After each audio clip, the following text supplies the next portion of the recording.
میرا پیارا نبی کتنا پیارا نبی ساری اعوذ باللہ من الشیطان الرجیم بسم اللہ الرحمن الرحیم الحمدللہ رب العالمین والصلاة والسلام علی سید الانبیاء والمرسلین اما بعد فقد قال اللہ تبارک و تعالی فی کلامہ المجید الاخلاء یومئذ بعضهم لبعض عدو الا المتقین صدق اللہ مولانا العظیم وصدق رسولہ النبی الکریم الامین۔ درود پاک بآواز بلند۔ الصلاۃ والسلام علیک یا سیدی یا رسول اللہ، الصلاۃ والسلام علیک یا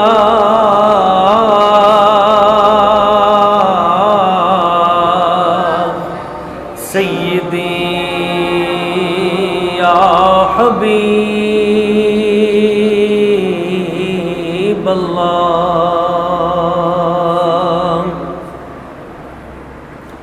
وہ کمال حسن حضور ہے کہ گمان نقص جہاں نہیں، یہی پھول خار سے دور ہے، یہی شمع ہے کہ دھواں نہیں۔ بلغ العلا بکمالہ کشف الدجا بجمالہ، حسنت جمیع خصالہ صلوا علیہ وآلہ۔ نہایت مکرم و محترم، عزت مآب، عظیم عاشقان رسول، محبین مصطفیٰ کریم، اللہ تعالیٰ کی بارگاہ قدس میں دعا ہے وہ ذات لم یزل ہمارے صغیرہ کبیرہ گناہ معاف فرمائے، ہماری خطائیں درگزر فرمائے، اور ہمیں اپنے حبیب پاک صاحب الاولاق تاجدار عرب و عجم خاتم النبیین رحمۃ للعالمین سیدنا محمد مصطفیٰ صلی اللہ علیہ وآلہ وسلم آپ کے اسوہ حسنہ پہ عمل کرنے کی توفیق اور سعادت عطا فرمائے۔ معزز احباب، اللہ تعالیٰ نے قرآن مجید میں ارشاد فرمایا الاخلاء یومئذ بعضهم لبعض عدو الا المتقین۔ قیامت والے دن بہت سارے گوڑے اور قریبی یار ایک دوسرے کے دشمن بن جائیں گے، بڑی بڑی عمدہ سنگتیں ایک دوسرے کے خلاف ہو جائیں گی، الا المتقین، مگر نیک لوگ اس دن بھی ایک دوسرے کے قریب ہوں گے۔ برے بندوں کی یاری نہ دنیا میں فائدہ دیتی ہے نہ ہی آخرت میں فائدہ دے گی، اور نیکوں کی دوستی اور سنگت دنیا میں بھی فائدہ دیتی ہے، آخرت میں بھی فائدہ دیتی ہے۔ اچھے بندے ان کے ساتھ، نیکوں کے ساتھ نسبت رکھنی بڑی ضروری ہے، اور نیکوں کی نسبت ہی تار دیتی ہے۔ ایک حدیث پاک میں ہے، آپ علیہ الصلوۃ والسلام نے ارشاد فرمایا الرجل علی دین خلیلہ فلینظر، تم میں سے ہر شخص الرجل علی دین خلیلہ اپنے دوست کے دین پر ہوتا ہے۔ دوست کا جو دین ہے بندہ اسی کے دین پر ہوتا ہے، یعنی اگر آپ شرابی کو دوست بنائیں گے تو آپ کی پہچان بھی شرابی والی ہوگی، اگر آپ سچ بولنے والے نیک اور صالح شخص کو دوست بنائیں گے تو آپ کی پہچان بھی نیک اور صالح کی حیثیت سے ہوگی، اگر آپ کسی نشئی کو دوست بنائیں گے تو لوگ آپ پہ بھی منشیات کا شک کریں گے کہ آپ کا بھی کوئی نہ کوئی ضرور ربط ہے، مگر آپ اگر کسی خوشبو والے کے پاس بیٹھیں گے تو آپ کو اس سے خوشبو ہی کا گمان لوگوں کو ہوگا، اور آپ کے وجود سے بھی خوشبو جو ہے وہی پھوٹے گی۔ اسی کو حضرت میاں صاحب نے اس حدیث پاک کا ترجمہ بھی کیا ہے، جس میں آپ علیہ الصلوۃ والسلام نے فرمایا تھا کہ کسی عطار کے پاس بیٹھنے والے کو اگر سودا وہ نہ بھی لے تو اس کو خوشبو ضرور مل جاتی ہے، اور لوہار کی بھٹی کے پاس بیٹھنے والا کپڑے جتنے بھی بچا کے بیٹھے اسے کوئی نہ کوئی چنگاری جلائی دیتی ہے۔ تو انہوں نے اس کا پنجابی میں ترجمہ کیا تھا کہ برے بندے دی یاری میں بجی میں دکان لوہاراں کپڑے بھاویں کنج کنج بئیے پر چنگا پین ہزاراں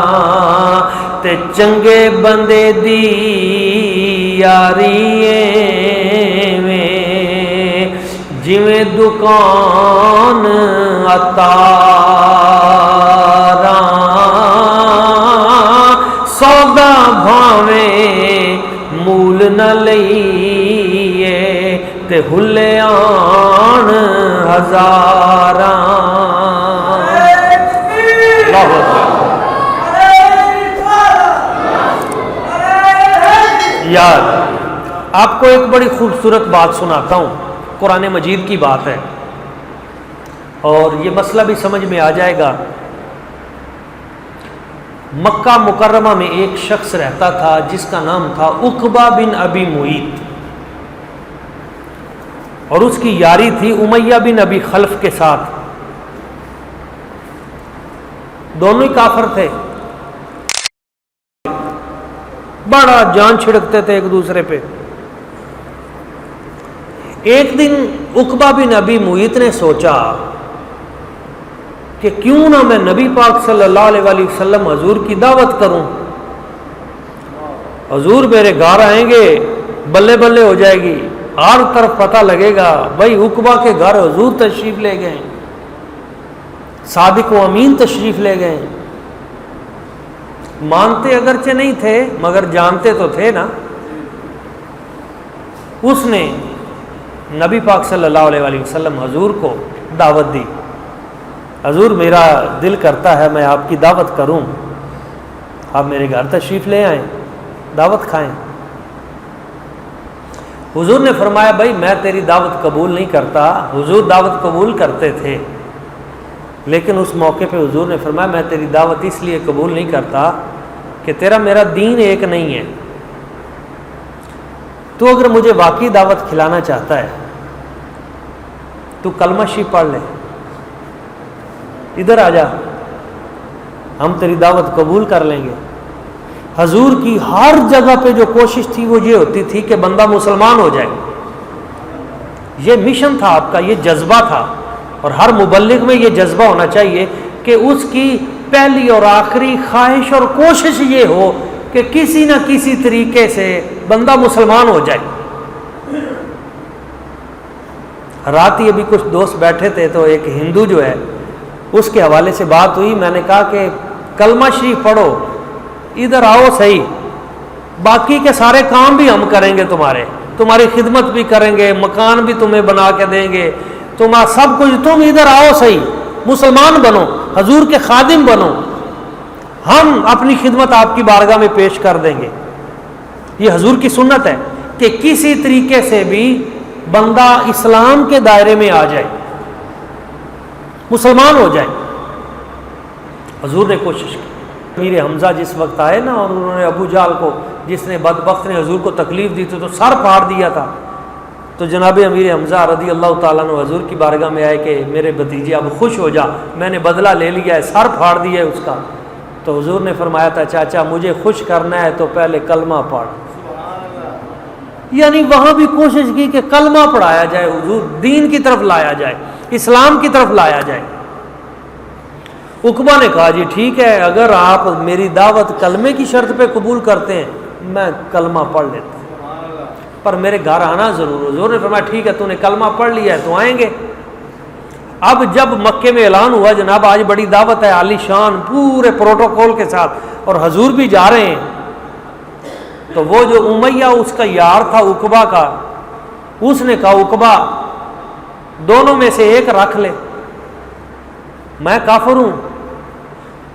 تو نے ادھر کلمہ پڑھ لیا ہے یا مجھے رکھ لے یا اسے رکھ لے یا تو نبی پاک کی یاری رکھ یا میری یاری رکھ یہ نہیں ہو سکتا بھی ادھر بھی رہے ادھر بھی اس نے کہا بھائی بات سن تو میرا گوڑا یار ہے بچپن کا یار ہے پریشان نہ ہو اس نے کہا نہیں بس میری تیری ختم میرا تعلق ختم اگر ادھر یاری رکھنی ہے حضور کے ساتھ یہ پھنس گیا اور اس بیوقوف نے یہ نہیں سمجھا کہ کہاں حضور کی یاری اور کہاں اس کافر کے ساتھ دوستی، بے وقوفی کر گیا۔ اور اس نے کیا کیا؟ اس نے کہا تو ایسے کر، پریشان نہ ہو، یہ صرف میں نے نا کلمہ جو پڑھا ہے یہ بس حضور کو گھر میں بلانے کے لیے پڑھا ہے، کسی طریقے میرے گھر آ جائیں، باقی اندر سے میں تیرے والا ہی ہوں کھاتا، اندر سے میں کافر ہوں، تیرے ساتھ ہی ہوں، تیرے والا ہی عقیدہ ہے، بس ایک بار دعوت کھا کے چلے جائیں، بس پھر ہم ایک ہی ہیں، کوئی پریشانی نہیں لینی، میں تیرے ساتھ ہی ہوں۔ اس نے جب یہ بات کی، کافر کی یاری کو قبول کیا اور حضور کی یاری کو مذاق سمجھا، تو اللہ تعالیٰ نے قرآن مجید کی آیتیں نازل کر دی۔ اللہ تعالیٰ نے فرمایا پیارے حبیب، جس بندے نے آپ کی دوستی کو چھوڑ کر کافر کی یاری لگائی ہے، یہ قیامت والے دن اپنے ہاتھ چبائے گا، ایسے چبا کے کھا جائے گا ہاتھ، اس غم میں، ہائے میں نے کیا کیا، ہائے میں نے کیا کیا، میں نے کافر کی یاری اور حضور کو چھوڑ دیا۔ وَيَوْمَ يَعَضُّ الظَّالِمُ عَلَى يَدَيْهِ يَقُولُ يَا لَيْتَنِي اتَّخَذْتُ مَعَ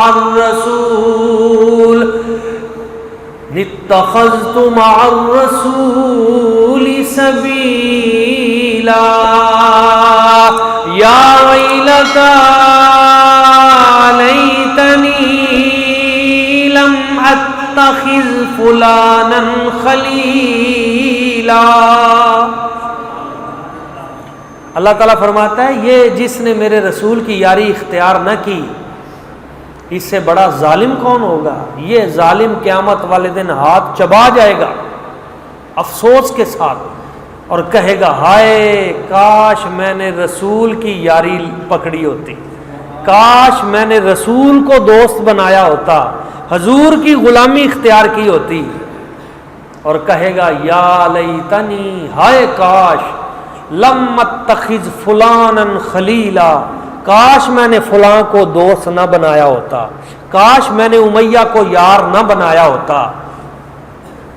یعنی دنیا میں وہ تباہ و برباد ہو گیا، کافر ہو کے مرا، قیامت والے دن بھی پچھتائے گا، اپنا ہاتھ چبا کے کھا جائے گا۔ اس میں ایک مثال تھی، یہ واقعہ تو ایک ہوا، مگر اس کے پیچھے قیامت تک کے لوگوں کے لیے ایک پیغام تھا کہ جب تمہارے سامنے دو رستے ہوں، ایک طرف نیک رستہ ہو، ایک طرف برا رستہ ہو،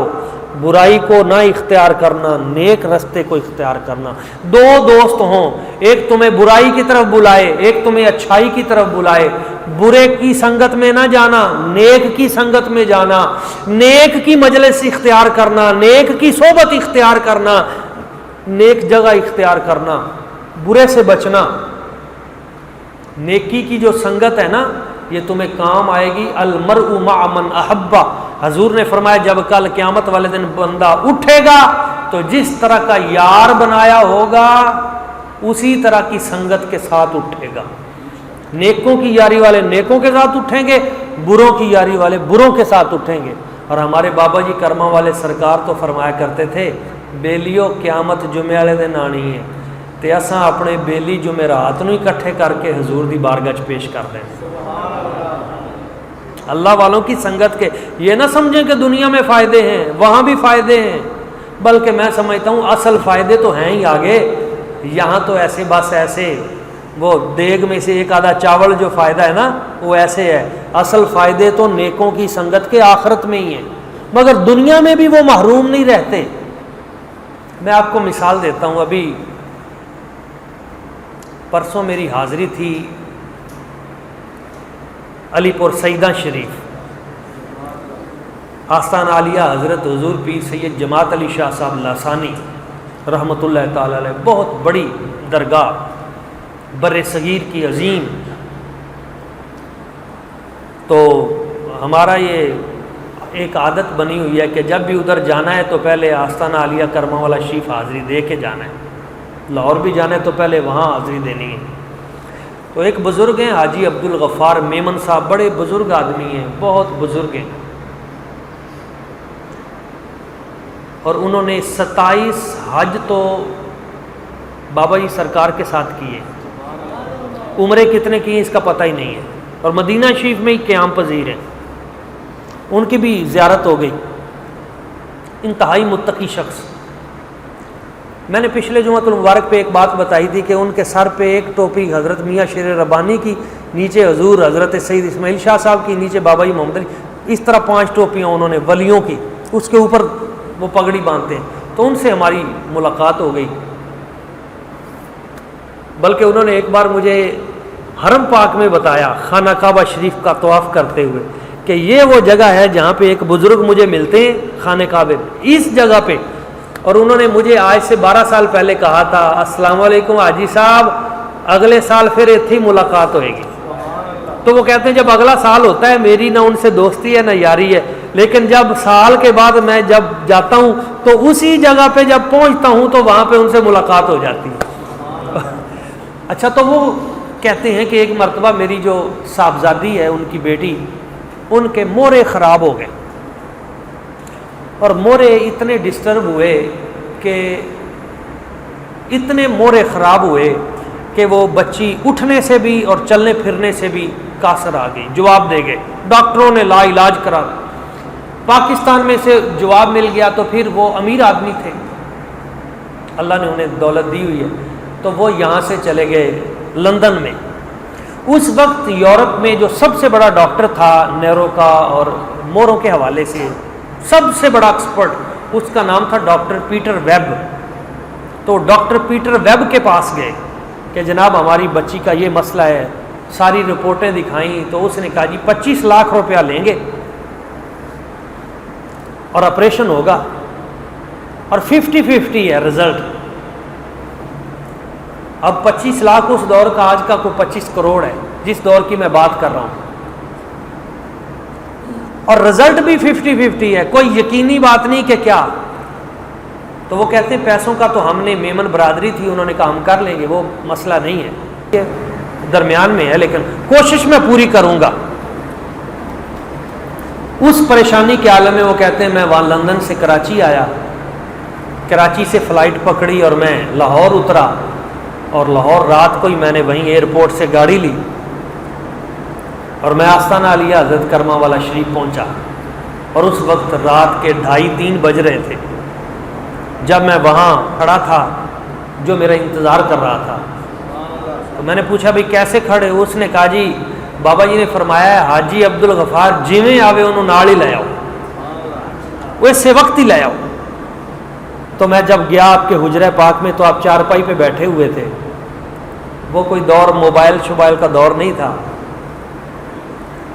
تو مجھے دیکھتے ہی آپ نے فرمایا حاجی صاحب آپ آپریشن نہیں کرانا. میں نے کہا حضور وہ تو ڈاکٹر پیٹر ویب نے بھی کہہ دیا آپریشن کے علاوہ کوئی حال نہیں، تو پیسے بھی اتنے بتائے ہیں. اور فرمایا حاجی صاحب آپ آپریشن نہیں کرانا. تو حضور پھر کیا کروانا ہے؟ تو ایک مسواک پڑی ہوئی تھی بابا جی کے پاس، انہوں نے مسواک دی. فرمایا حاجی صاحب ہوں ہی چلے جاؤ واپس، اے مسواک لے جاؤ تے اے جا کے تے او دے کمر دے اوتے پھیر دینی تے تسی ایک ہفتہ ہی پھیرنی تے سب دوائیاں بند کر دو.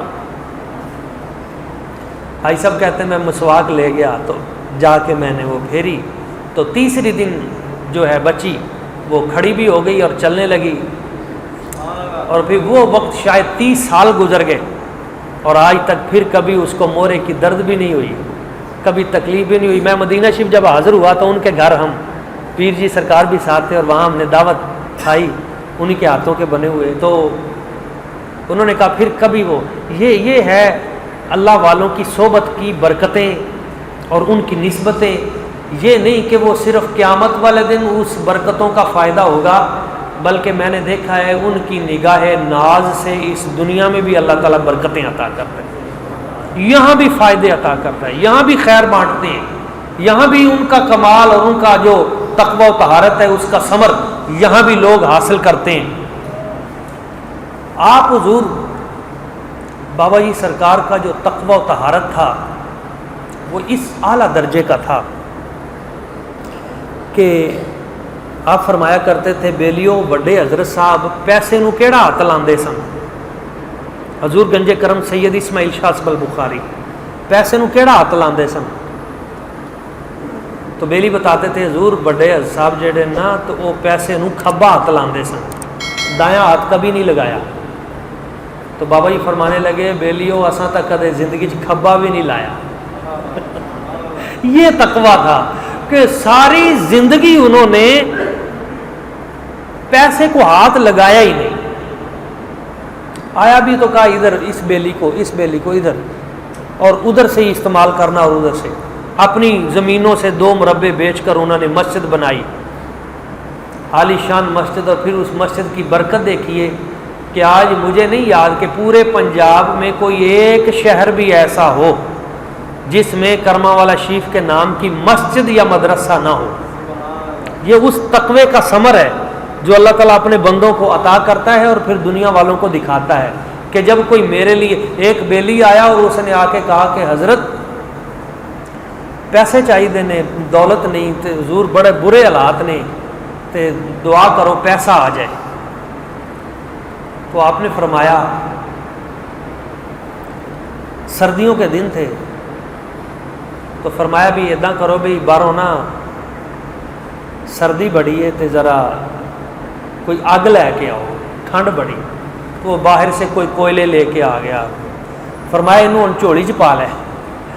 حضور، یہ تو جلا دیں گے، کپڑے سارے جل جائیں گے۔ تو فرمایا یہ آگ جو ہے یہ تو کپڑے جلاتی ہے، یہ جو مال اور پیسہ تو کر رہا ہے یہ بندے کا ایمان جلا دیتا ہے۔ تو اس طرح اس کو سمجھایا کہ اس دولت کو اپنے دل میں جگہ نہ دو، اس دولت کو اپنے دل میں جگہ نہ دو،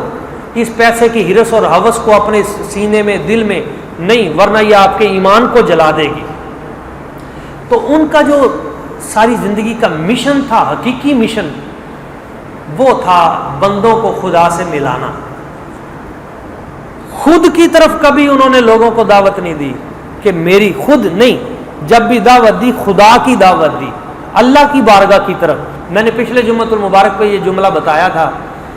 کہ ان کی جو خاصیت تھی وہ یہ تھی کہ ہر بندے کو قبلہ رخ کرنا، چل بھئی کعبے کی طرف،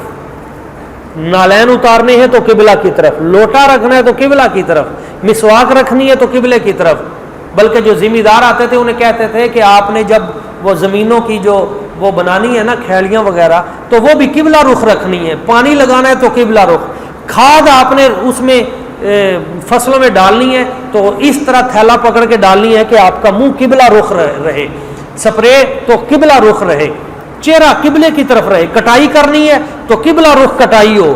کیوں؟ آپ فرماتے تھے ساری زندگی قبلہ رخ رہو گے تو مرنے کے بعد تمہارا چہرہ بھی قبلہ رخ رہے گا۔ تو اس طرح لوگوں کو اللہ تعالیٰ کی بارگاہ کی طرف، قبلہ کی طرف اور نبی پاک صلی اللہ علیہ وسلم کی ذات کی طرف لوگوں کی رہنمائی کرنا اور ادھر لے کے جانا۔ اور پھر رب نے یہ ان کو مقام بخشا اور یہ برکت عطا کی کہ جب کسی نے کہا کہ حضور، ایک مولانا صاحب تھے، انہوں نے کہا حضرت یہ آپ کے انگوٹھے اور آپ کی انگلی کے درمیان یہ جگہ یہ سیاہ ہو گئی ہے، اس کی کیا وجہ ہے؟ یہ جگہ سیاہ کیوں ہو گئی ہے؟ تو بابا جی سرکار نے فرمایا رہنے دو، نہیں، اس نے کہا نہیں جی مجھے ضرور بتاؤ۔ تو فرمایا جب حجر اسود آیا تھا نا جنت سے تو سفید ہی تھا، یہ لوگوں نے چوم چوم کے سیاہ کر دیا ہے۔ کیا چوم چوم کے سیاہ کر دیا ہے؟ کہ وہ حجر اسود لوگوں کے گناہ چوس لیتا ہے، جب کوئی اسے چومتا ہے اس کے گناہ کھینچ لیتا ہے، اسے پاک کر دیتا ہے، خود اس کے گناہوں کو جذب کر لیتا ہے۔ تو یہ عظیم ہستیاں ہیں۔ فرمایا بیلی اتھو چومدے نے، بار بار جو بھی آتا ہے تو میں اس لیے ہاتھ کم ملاتا ہوں۔ اب آپ بات سمجھ گئے ہوں گے کہ ان اللہ والوں کا جو اصل جو ہے وہ یہ ہے کہ لوگوں کو گناہوں سے پاک کرنا، گناہوں سے پاک کر کے ان کو رب کی بارگاہ کے قریب کرنا، یہ ان کی زندگی کا وتیرہ تھا۔ اور پھر نماز پہ اتنا زیادہ زور تھا کہ نماز تو نماز ہے، کبھی ان کی زندگی کی تہجد بھی قضا نہیں۔ ان کے جو ملفوظات ہیں وہ اگر پڑھیں گے تو آپ نے درود پاک کی کثرت کرنی ہے، روزانہ 500 مرتبہ درود پاک، کم از کم عام لوگ کے لیے جو بھی بیعت کرے 500 مرتبہ روزانہ درود شریف پڑھے۔ اور خود اپنا وہ تو ہزاروں لاکھوں تک جا پہنچتا تھا، لیکن عام اس کو پھر بڑھاتے جائیں۔ تو جب کوئی درود پاک کی کثرت کرتا جاتا ہے تو اللہ تعالیٰ کے فرشتے اس کا حصار کر لیتے ہیں، اور جمعۃ المبارک والے دن تو درود پاک کی مزید کثرت کرنی چاہیے، اس لیے کہ یہ یوم مشہود ہے، یہی ولادت حضرت آدم علیہ السلام یہی اسی دن ہوئی، اور اسی دن آپ کا وصال ہوا، اور قیامت بھی اسی دن آئے گی، اور ان کے فرامین میں یہی ہے کہ اس دن، اور یہی حضور نبی پاک صلی اللہ علیہ وآلہ وسلم کا فرمان ہے، اکثر الصلاۃ علیہ یوم الجمعہ، مجھ پہ جمعے والے دن درود و سلام کی کثرت کیا کرو، کیونکہ یہ میرے پاس پیش کیا جاتا ہے، جب حضور اس درود پاک کو قبول فرماتے ہیں تو پھر اس بندے کے لیے بھی دعائے مغفرت کرتے ہیں جو آپ کی بارگاہ میں درود و سلام بھیج رہا ہوتا ہے۔ اللہ کریم کی بارگاہ قدس میں دعا ہے کہ اللہ تعالی ہمیں نیکوں کے راستے پہ چلنے کی توفیق عطا فرمائے، اور ان کی سنگتیں اور نیکوں کی صحبتیں عطا فرمائے، آمین۔ وما علینا الا البلاغ المبین۔